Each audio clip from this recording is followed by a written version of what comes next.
host, Chris Crenshaw, and we are live from the 704 once again for another episode, in episode 97 of the 815 Exchange. And well. Quite an interesting week. We had the NCAA Track and Field Championships. We had a bunch of stuff happen in television. I mean, a bunch. That is the majority of the entertainment segment, so if you're looking forward to that, let's get that out of the way, by the way. Timestamps, as always, are in the description, so if you're looking for combat sports, which will kick us off, you want to skip this intro, Chris, I've seen you do this 97 times.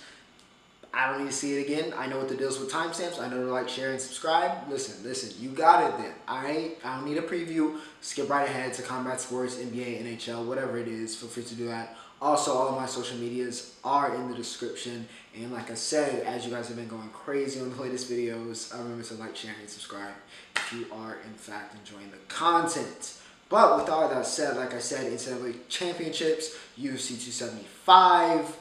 We don't have a game finally. Of course, as you guys know, I've been recording these this summer on Sundays, which means I usually miss one of the major games in either the NHL or the NBA. But I will not have that problem. I will not have that problem this week, as the weird scheduling of the NBA decided that there wouldn't be a game on this weekend at all. Not Saturday, not Sunday. So it's Monday. No complaints here. So we'll take it. It means we're all up to date on information. And by the time I react, even by the time when I release episode 97 on Monday, it'll still be up to date. So you love to see that. But without further ado, like I said, we're starting this off with UFC 275, and of course, my. On paper, I wasn't so sure about this card. It wasn't as, stacked with, the name value as some of the other cards we may have seen maybe a little bit earlier in the year and like we're going to see in July. But this card absolutely, positively delivered with also one of the fastest main cards I can remember. Like, I got to be done with the pay-per-view, have fun, read the Twitter comments, and then, just kind of chill, and still was, got to sleep at a decent time for a weekend as a college student, which isn't probably a decent time, but nonetheless, it was a very fast and very enjoyable main card. And of course, we're going to talk about it. And we're starting off with the main event. The headliner of the evening was the light heavyweight bout between Glover Teixeira and, of course, Jiri Prochazka. And my Jiri and Glover, it was a madness. One of the matches of the year, one of the best title fights, I dare say, of all time. Certainly one of the best light heavyweight, which is delivered. A couple classics, including the Gus Jones fight, which is in the Hall of Fame. This one's going to be in the Hall of Fame too. Insane fight.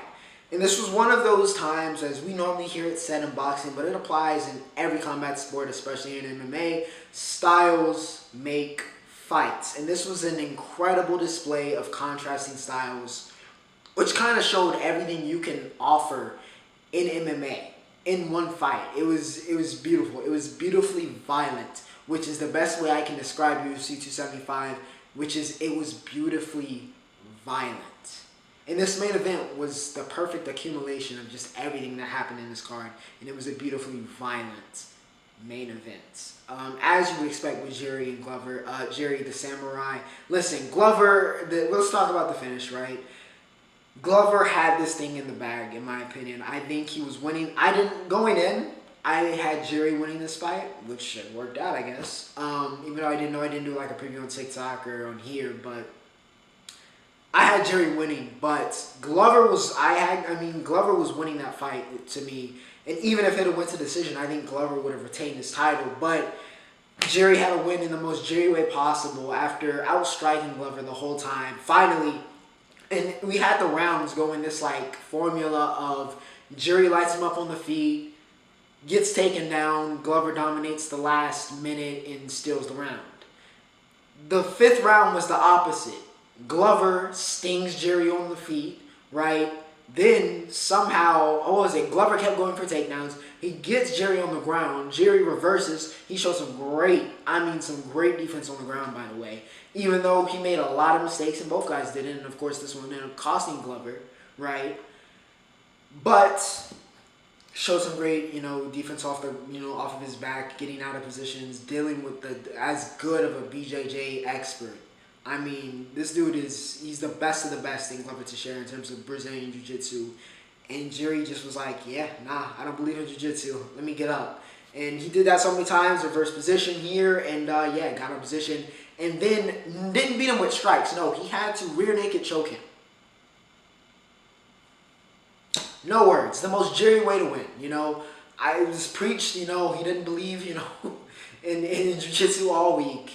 And then he subs the Jiu-Jitsu master and possibly the best practitioner currently in the UFC by sub in the 5th round. Because that's the only way Jiri could have possibly won the light heavyweight crown. It was a hell of a fight, like I said. Certainly a match of the year contender. But yeah, Jiri Glover, absolutely a nuts fight. Just a nuts fight. If you can rewatch it, go and rewatch it. It was an instant classic.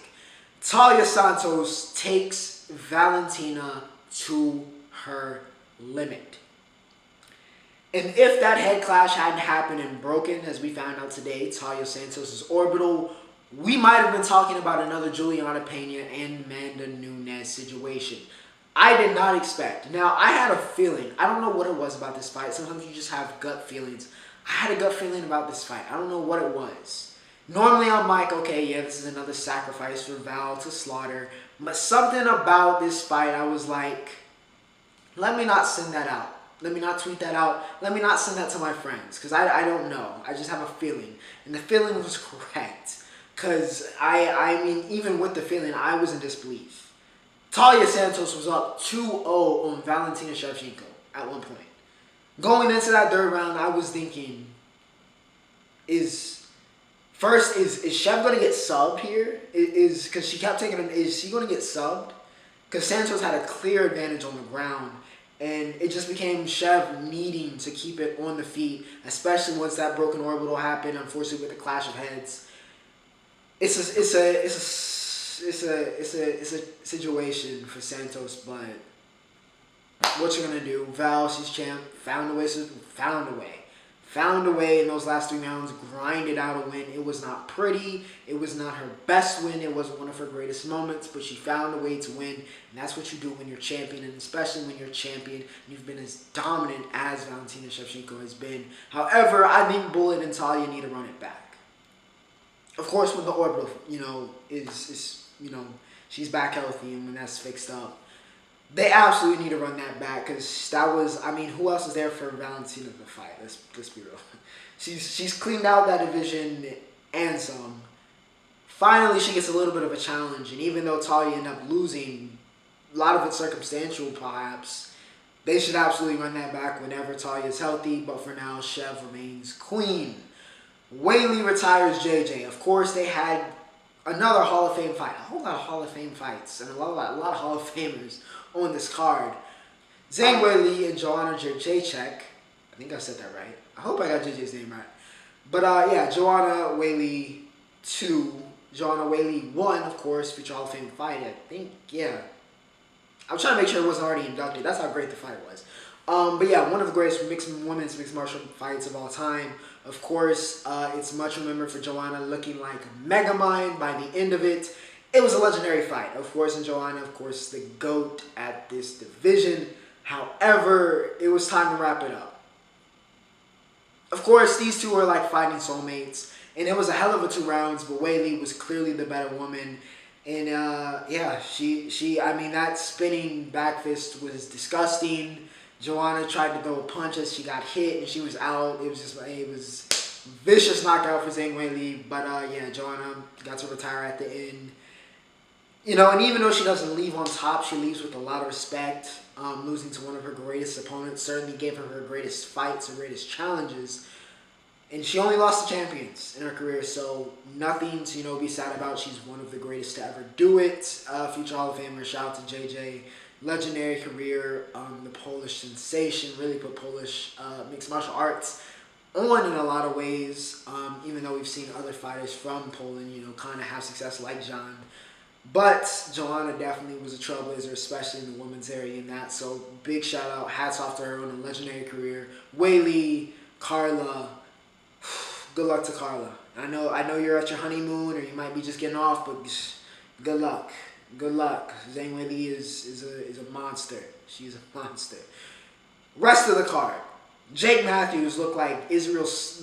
I don't know what's going on down under in Australia and New Zealand. I have no idea what y'all are feeding these dudes, but keep it up. Keep it up. Jake Matthews looked like the last style bender against against Fiallo. I was in disbelief. I mean, he was switching stances. He was landing absolutely everything. And it's not, it's an accomplishment to outbox Fiallo the way that Jake Matthews did. He looked like a contender. KO there. JDM in the first fight on the main card. KO's MF in the first round. Another Australian prospect looking like a world beater. I don't know what is in the food or in the water in Australia, in New Zealand, but it's different. It's different right now. The mixed martial arts scene is blowing up. It's blowing up with all of these great young prospects. And of course, you got Volk and Adesanya at the very, very top of the game, arguably 1 and 2 pound for pound. So it's, arguably, well, not arguably, they're top 3 pound for pound. Kamaru, of course, is the pound for pound king. But yeah, something's going on down under. But yeah, like I said, a beautifully violent UFC 275 card that delivered way beyond my expectations. The other major topic and major event that happened this week in terms of championships was the NCAA Track and Field Outdoor Championships, and well.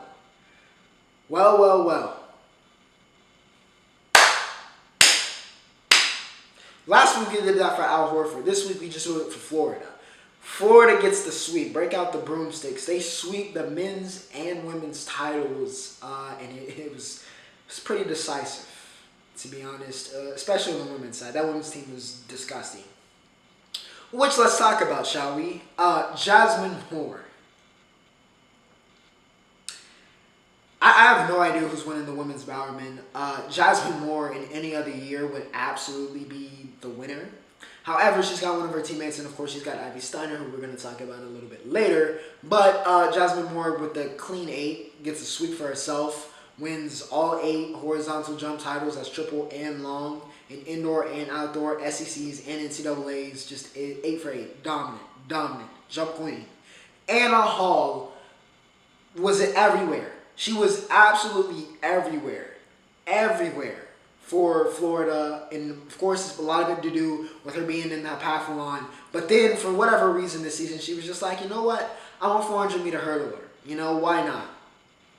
Now she couldn't take out Britton Wilson of Arkansas, who has been the hurdle queen this year, at least in the 400-meter hurdles. But she does grab a second place to go along with her grabbing her. Nobody was touching her in the path. So she takes that path, second in the 400-meter hurdles. Anna Hall is ridiculous. What an athlete. That 15 minutes between, that was ridiculous. All right, between the 800 and 400 meter, she's different. All right, this woman is different. And she won the U.S. Championships. Excited to see what she does at the Worlds. Talitha Diggs also wins the 400 meter, 400 meters open. So shouts to Talitha Diggs. Saw her race earlier this year. On the men's side, Joseph Fenabala, the reigning, defending outdoor 200-meter champ, took it to another level. I knew from the moment I saw him race for the first time this weekend, I knew he was getting the double, and Jofan did just that. The Liberian Olympian wins the 100, wins the 200, going under 20 seconds. He was on a different level. He was just on a different level this weekend. There's something to be said about peaking at the right time, and Jofan peaked at the right time. He was just better than everybody else, and he was just different, absolutely different. Florida, of course, wins the 400, 4x4, greatest 4x4 team of all time. That hurts, as a little part of me lives in Aggie land, but men lie, women lie, numbers don't. They broke the facility and meet record. They also broke the collegiate record earlier this year in that event. So congrats to them. They win the 4x4. However, champion Allison was not able to uncrown Randolph Ross Aggie Pride from grabbing a second consecutive 400-meter title for Randolph Ross. He's up there with Mike, in my opinion, in terms of 400-meter runners. So excited to see what he does. I expect him to probably go pro. Could see him going to Tennessee to follow his father, Dwayne Ross, headed to Tennessee now to take over as head coach. But I think he's going pro. There's no reason for him to stay in college and win a third consecutive. He's the guy. It's time. Sign that contract with Nike or wherever. Glad to see you race in college, though, because, Ross was an absolute phenom. For LSU, 400-meter hurdles, a lot of 400. I'm on the run right now. Squirrel Burrell, tough year. Tough year for Sean Burrell this year. Battled a lot of injuries, was kind of ghost at the SEC Championships, didn't have a great run. But when it mattered here in the National Championships, he was able to defend his title. He does win the 400-meter hurdles. Going back to the women, we had some collegiate records fall. Abby Steiner won 4 medals this week. 4x4, 4x1. She won the 4x4 as well with Kentucky. Second in the 100, I believe. No, third in the 100. I think she went third in the 100, third or fourth. And then she ran a 21.8 in the 200 for the collegiate record world lead and all that fancy stuff. Steiner, beast, monster, Bowerman, it's her and her Jazz. Listen, you can give it to any of those three, and I will not have any complaints. I think Jazz and Abby have to be the favorite, but my goodness, it's a tough decision because they have been phenoms this year. Courtney Wayman as well needs some recognition in the steeplechase. BYU ran a 9:16 collegiate record. So congrats to Courtney Wayman. She's been great all year, dominated that event. She gets it done here in the National Championships. But like I said, it was all Florida. Congrats to the Swamp. They get the sweep. Now to head over to entertainment. Because, Peaky Blinders is back, but I didn't get to watch it. Alright, I'm sorry I didn't get to watch it. Honestly, I'm going to be honest. I've been watching a lot of Wild RP. A lot of Wild RP on Twitch. So, haven't gotten around to Peaky Blinders, but of course we will be getting to that soon. Of course, we'll be talking about that here on the A15 Exchange. Maybe next week. But Peaky Blinders as well. I mean, of course, it debuted in the UK. You guys got real lucky with that. But it's out on Netflix, so we'll get around to talking about the final season of Peaky Blinders. Also in music, Pharrell dropped something. I think 21 was on that. I don't really recall. Pharrell hasn't been kind of hidden for me recently. I didn't listen to it either, so can't really tell you much about that or what happened in music. BTS did drop. So on that side of things, they did drop their kind of like anthropology, Jesus. They're like collective album. It's almost like a greatest hits album. I don't know what the word is. It starts with an A. I don't know why I said anthropology. Ignore that. But yeah, they're just kind of collective album of the greatest hits. Also dropped some new music with that. I mean, I can't really say too much about it. Run BTS wasn't bad. That was pretty good. That did make the playlist. But they're just kind of it's like a victory lap. So there's not really much to say. They got a lot of classics on there. So if you want to get into BTS for whatever reason, there you go. You can start there. They got the greatest hits on there. So got kind of that. Miss Marvel. I watched that this morning. I wasn't sure if I was going to watch it, but I was like, why not? It's been reviewed extremely, extremely highly. People are raving about it. So let me check it out. Alright, let's see what Miss Marvel is about. Also, it lets me keep to date, with everything going on in the Marvel Universe. It was pretty good. I can, it's not going to be... It's a different type of show from, Moon Knight. So if you, enjoyed the action and the grit, maybe a little bit of, Moon Knight or, The Falcon and the Winter Soldier or, some of that, it's not going to hit with you, right? This one is it's catered a little bit different. But that's okay. The Marvel Universe is so expansive that directors and shows should be able to, with WandaVision, really all of the shows have had, a different kind of tone, even with, Hawkeye. So they should be able to have that creative, difference. And, of course, Kamala's story is much different from a Kate story or Sam's story, whoever's story, right?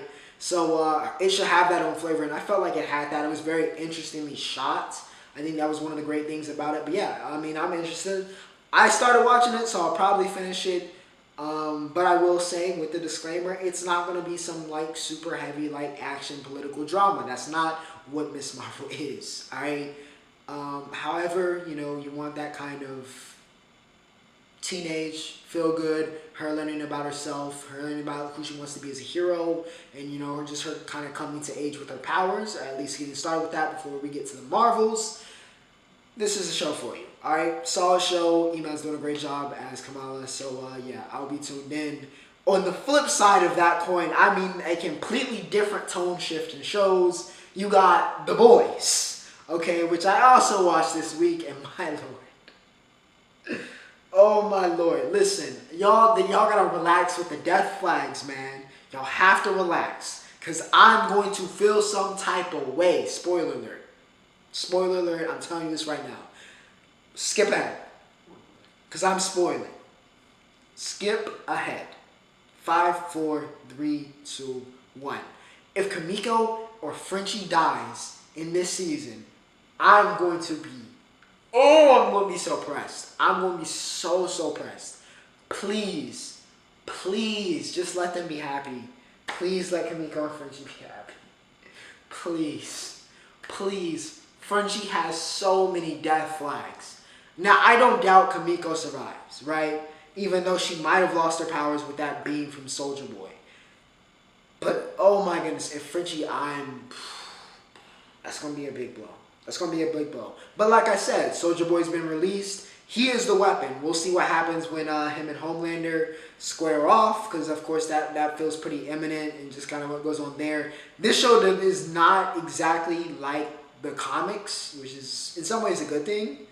Not just because some of the stuff with the comics is probably very outdated, but also just because it leaves kind of, we don't know what's going to happen next. And, Homelander and Soulja Boy's relationship in the comics looks like it's going to be very, very different from Homelander and Soulja Boy's relationship in, if you know, you know. I did not mean that like that, but if you know, you know, as it is in the show. That's funny. But yeah, Soulja Boy's the weapon. We're going to see what happens there. It looks like he can at least take the powers, possibly even kill Soups. So that could be the weapon. Vic turns on Stan Edgar, but Stan still stayed at 80-60. He's in Homelander's head, rent free. Alright, rent free. Stan Edgar, salute, legend, go. Does not care. He's not sweating you, Homelander. He does not fear you. And that gets on your nerves. Also, Homelander. Oh my goodness. I could talk about Anthony Starr every single episode. I'm not, but I could. What a great psychopath he plays as Homelander. I knew Supersonic was going to get murdered. I did not expect him to get butchered up in this episode so fast. I did not expect that to happen, but A-Train has no spine. He's always been a snake. He's fake for the culture. One day we're going to be smoking that A-Train pack, and it's going to be glory. It's going to be glorious. Glorious. He's a snitch. Just a snitch, man. Also got to see Little Nina in this. Huey is off his rocks. He's taking V now. Butcher's off his rocks, but was Butcher ever on his rocks? I mean, let's be real. But yeah, the Boys, it's heating up. And it's getting kind of uncertain, man. It's getting kind of, I don't know. It feels like half the cast has death flags and death foreshadowing. So Lord knows. And we still got Hero Gasm coming up. So it's a mad one. But what a show it is. What a show The Boys is. Now, the NHL. The Stanley Cup Finals have arrived, but before we get to that, let's talk about the finale of the Western Conference Final. You know what, I'm not going to say it. You know what I'm going to say, right? You know, you've been here, not the Western Conference, that ended a while ago. Let's talk about the Eastern Conference Final. And you know what I'm going to say. I don't need to say it. Been here, done that, right? Been here, done that. I've been here and done that.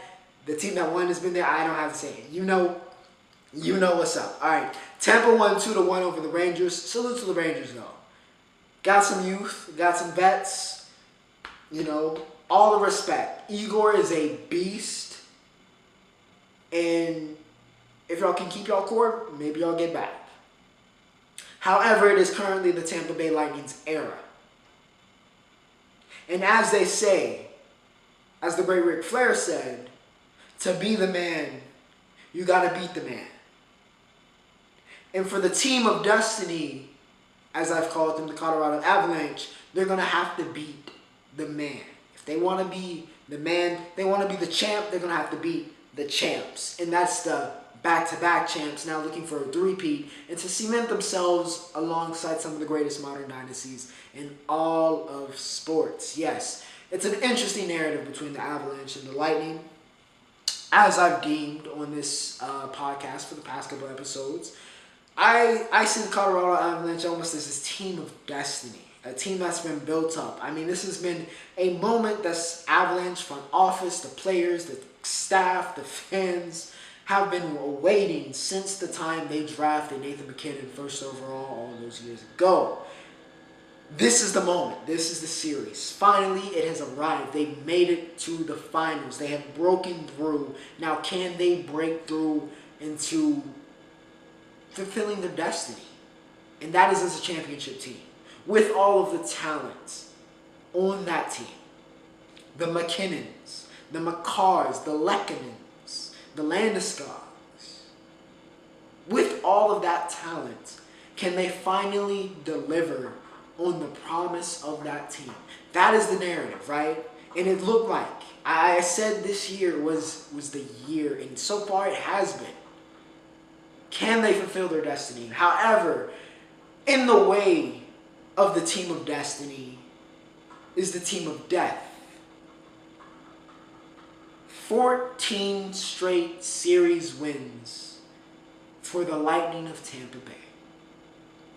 They are the group of death, the team of death, the final boss, may you say. They have brought death to the hopes and dreams of every Eastern Conference foe that has stood in their way since that embarrassing loss in Columbus 3 years ago. When the Presidents get swept, of course, the infamous Twitter post that's been memed a million times. A lot of teams we've seen get embarrassing losses and they've faltered, they've fallen, they've blown it up. And they were never the same. The Lightning took that embarrassment, took that failure, and they got better and better and better and better. And now they are layered with Hall of Fame talent, with some of the best in the league. Andrei Vasilevskiy is the best goalie in the league. Nikita Kucherov is a bona fide superstar, widely considered one of the top 5 players in the world. Steven Stamkos, the heart, the captain, the face of the franchise. With all due respect to Vasilevskiy and Kucherov, Stamkos is the face of that franchise. One of the greatest players of his generation. Victor Hedman, one of the greatest defensemen of his generation, of this generation. This team is layered, rich with talent, and they have turned that talent into playoff success time after time after time after time again. And they have the rings to back it up, back to back. Standing in their way of immortality and cementing their spot as a dynasty is the group of destiny, is the team of destiny. So, in what should be on paper one of the best Stanley Cup finals we've seen in a very long time, we have the team of destiny in the Colorado Avalanche led by Nathan MacKinnon and Cale Makar versus the team of death led by Nikita Kucherov and Stamkos and Vasilevskiy. Should be a fun one. Should be a very, very fun series. No prediction because it's too close to call. However, getting rid of the dramatics because we have the NBA Finals going on, and I'm going to leave the dramatics to the Warriors, all right? Because they were lost in the sauce, but they got it done in Game 4, and that's what matters, all right? The series is tied. This is looking like this might go the distance. 107-97 was last night. Well, actually, it wasn't last night. It should have been last night. It wasn't Friday. Was it Thursday? Was Game 4 on Thursday or was it Friday? I don't even remember. The scheduling just kind of got me all wonky. But anyways, Golden State gets the win here in Game 4, in which they had to win. They had to win this game. They had to win this game. And again, it's getting rather embarrassing how much the narratives continue to switch in this series, depending on who wins. You know, if the Celtics win, then it's like, the Warriors, If the Warriors win, then it's like, the Celtics, the Celtics. Steph Curry is the greatest player of all time. Though he had his greatest playoff performance of all time, Chef had 43 and 10 here in Game 4. Wiggins, by the way, 17 and 16 rebounds. JT won his finest. He was a little bit better, though, of course, than, that failure in Game 1. 23, 11, and 6. He's got to step it up, though, especially cut down on the turnovers. Tatum's got to get going. He's got to get going. It's time. It is time. It's time. You have risen, right? You have risen. In some ways, he's kind of similar to what I've been talking about with the Avalanche. In terms of it's time to, elevate. The Avalanche have elevated. Now they're here. They're at the dance. We'll see what happens with them. Tatum has elevated his game. He's become a superstar. It's time to cement that spot and make a big move in your legacy this young in your career. It's time. The way that Chef is stepping up, you're the guy. You're the guy. Forget the Kobe comp. Forget everything else. Forget your high school ranking. Forget Duke. Forget all of that. It's now. You are the guy. You have to show up. You have to show up and be the guy. The time is now. It's not tomorrow anymore. It's not the potential this team has. It's the potential it has to do something great now. And Jason Tatum has to be a superstar if the Celtics want to win the series. Not saying he has to be perfect, but he has to be great.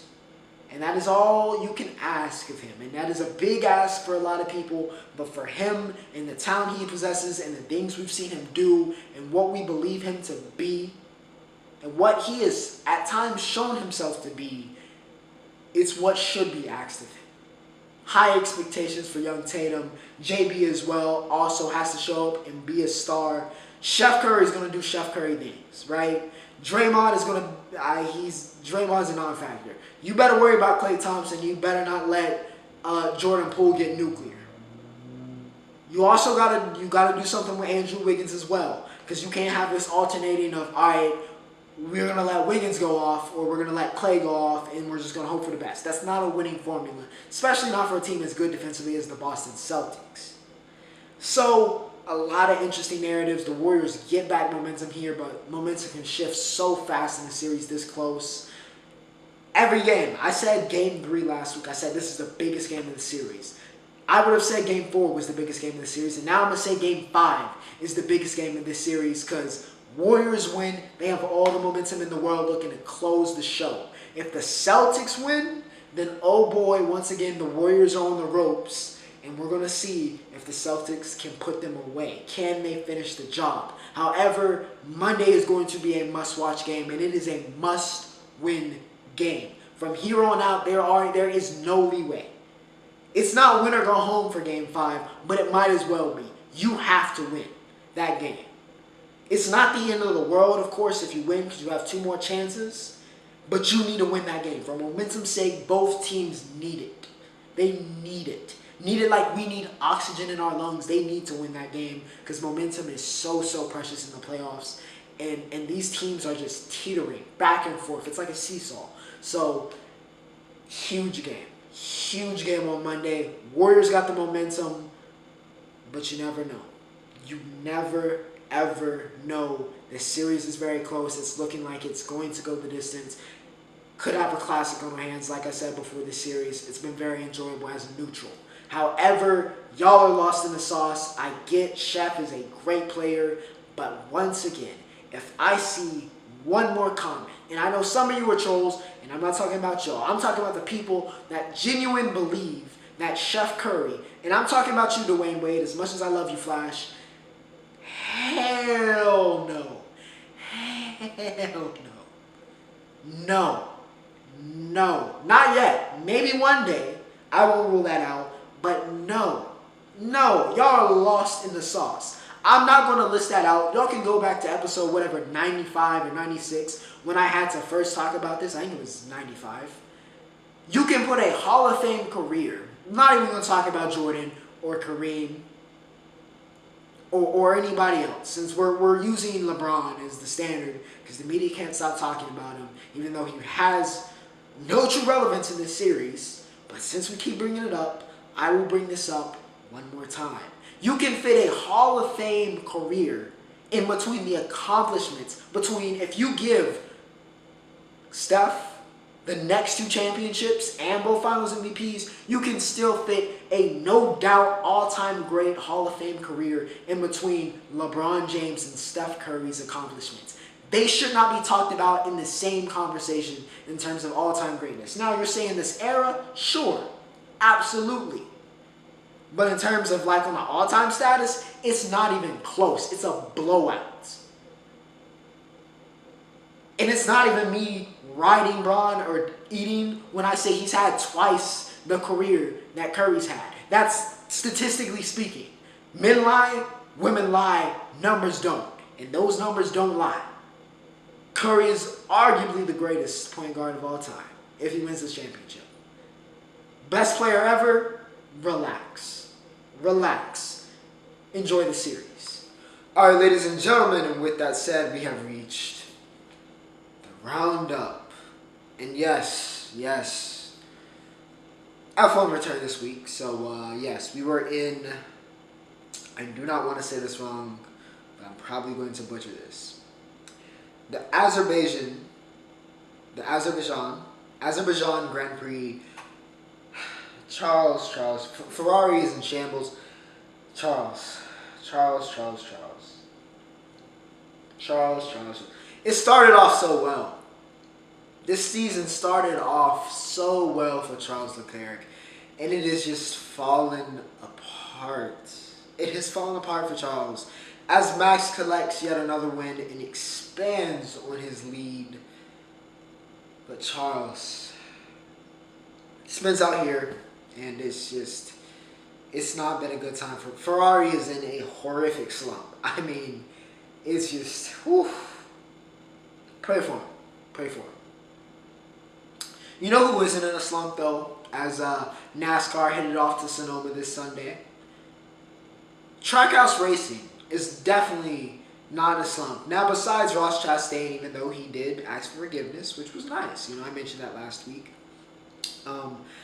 After it wasn't his best race, or cleanest race, should I say, last week, Trackhouse as a whole recovered very, very well. And added to what's been a very good season. Ross Chastain with 2 wins this season. And now, for the first time in NASCAR history, a Mexican-born driver has won a race. Daniel Suarez has found victory lane. Trackhouse Racing has unlocked Suarez. He has been very, very good this year. And this feels like this was a long, long time coming for him. A long time coming, especially with his form this year. It felt like he was in a lot of races where he could have won, and he finally gets it done at Sonoma. So congratulations to Daniel Suarez, congratulations to the team, and congratulations to Trackhouse Racing as they do get the win in wine country. Moving on. One of the big stories just in sports this past week was LIV Golf kicked off their first ever event. Now the Saudi-backed, it's a lot of money going into this. They're trying to put the PGA out of business. So now we have this big LIV versus PGA, and it's like wrestling. Okay, it's like wrestling back in the late 90s during the Attitude Era with golf right now. You got people hopping from WWE to WCW, like back and forth. It's crazy. All right, it's crazy. It's like who's switching off this day. Bryson DeChambeau headed to LIV. We have the big story of the #1 golfer on the planet, Dustin Johnson, going to LIV. And of course the PGA retaliates, suspends everybody that joins LIV. LIV kicked off this past week with their first event in London, which is why it became such big news, and you saw a lot of people swapping over. They introduced the team format and all that. Schwartzel got the first win and got a massive paycheck. The money they're putting in is ridiculous.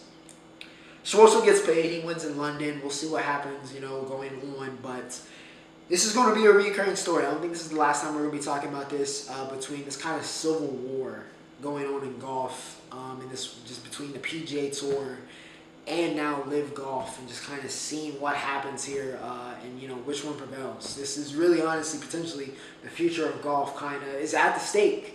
It's at the stake. It's at the hanging from the rafters. Somebody's got to climb the ladder and grab it. I don't know. PJ's been done a lot of damage this past week, and admittedly, there's problems. There are definitely problems with the PGA Tour, but I don't know if how they're going about this is the best way. But I understand the intensity because of how intense. Like, this is not LIV. As much as they can try to sugarcoat it, as much as they can, try out a PA, or PR form, to come around and say and do lip service on Twitter or to ESPN or Fox Sports or whoever. The truth of the matter is the ingredients of the pudding, right? In between the lines, however you want to put it, is that their main goal is to put the PGA Tour out of business. They can claim we just want to coexist. They do not want to coexist. LIV Golf has every intention of putting the PGA Tour out of business. The only way for LIV as a project as whole to succeed is for the PGA Tour to not exist. They are trying to change the way golf is viewed. They're trying to change the way golf is played. And it's going to be an interesting dynamic between the PGA, and if this forces them to make changes, which I think it will. And can LIV thrive? Can they survive? Of course, they've got, they're playing at the disadvantage of Saudi Arabia is not super well liked in terms of the whole sports washing thing that's going on with different things. So they have that against them.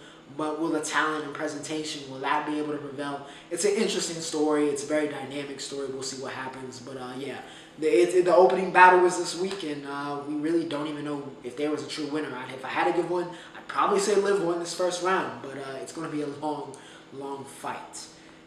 To end off here, finally some good news. Finally some good news for Real Madrid, right? Finally some good news for Real Madrid. Like they needed any more good news, after winning the Champions League. Now, sure, they lost out on the best player on the planet, probably. But they did sign another very young, promising Frenchman, and kind of set their midfield up for the foreseeable future. Tchouaméni is, in fact, headed to Real Madrid. It's official. Comunicado official came out a couple days ago. So, yeah, they're set. Valverde, Camavinga, Tchouaméni. It's done. It's done. And they still have Casemiro. They still have Crew. Like, the whole midfield is still there. And they already have the next midfield ready to take over. What a club.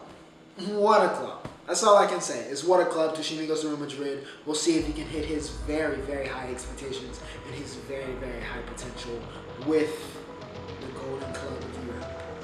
But without further ado, that was episode 97. I hope you guys enjoyed. And like I said, very close to 700 subscribers. Appreciate all the love lately. And yeah, getting very, very close to that century mark. We'll see what happens.